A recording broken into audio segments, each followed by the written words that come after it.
السلام علیکم ورحمۃ اللہ وبرکاتہ۔ فلسطین اور اسرائیل کی جو جنگ چل رہی ہے اس میں اکثر لوگوں کو ظاہری اعتبار سے یہ لگتا ہے کہ اس میں زیادتی فلسطین والوں نے کی ہے، چونکہ ان کی طرف سے حملہ پہلے ہوا ہے، اس لیے یہ سمجھتے ہیں کہ اسرائیل صحیح ہے اور فلسطین والوں نے ظلم کیا۔ حالانکہ یہ حقیقت سے ناواقفیت کی وجہ سے یہ چیز دماغ میں پیدا ہو رہی ہے۔ بات دراصل یہ ہے کہ اسرائیل دیش جو بنا ہے، انہوں نے پورا دیش ہی ظلم و ستم کر کے اور غاصبانہ اور ظالمانہ قبضہ کر کے اس دیش کو بنایا گیا ہے۔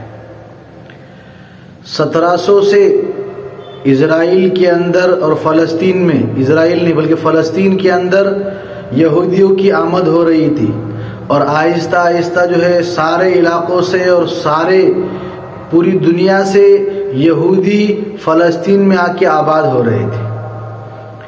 پھر انہوں نے فلسطین میں رہتے ہوئے یہ کیا کہ فلسطین کے اندر اپنا جو ہے ایک الگ سے دیش بنانے کی مانگ کی، اور 1947 یا 1948 کے اندر اسرائیل کو ایک الگ دیش بنا دیا گیا اور فلسطین کو الگ کر دیا گیا۔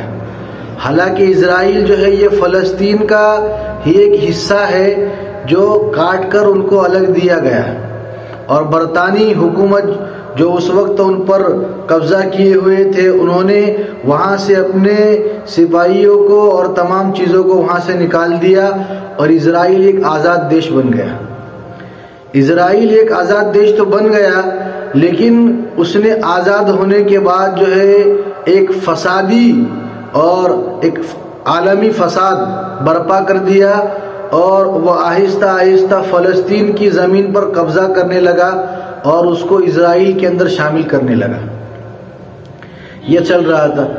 اب یہ اسرائیل اتنا طاقتور دیش تھا نہیں کہ وہ خود جو ہے اتنے بڑے کارنامے انجام دے، تو اس کو سپورٹ کرنے کے لیے دنیا میں جو دیگر طاقتور اور مضبوط عالمی ریاستیں ہیں اور عالمی ملک ہے، انہوں نے اسرائیل کا سپورٹ کیا، اور پھر اسرائیل اس طرح جو ہے آہستہ آہستہ فلسطین کے اندر گھستا چلا گیا۔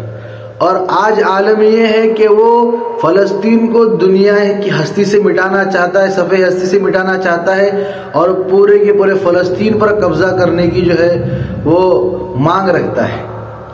اس لیے آج کے حالات ہم کو دکھائی دے رہے، لیکن یہ تو بس آج کا دن ہے، آج وہ کچھ کر رہے ہیں، لیکن اللہ تبارک و تعالیٰ کا یہ دستور رہا ہے کہ اللہ تبارک و تعالیٰ ہر فرعون کے لیے موسیٰ لے کر آتے ہیں۔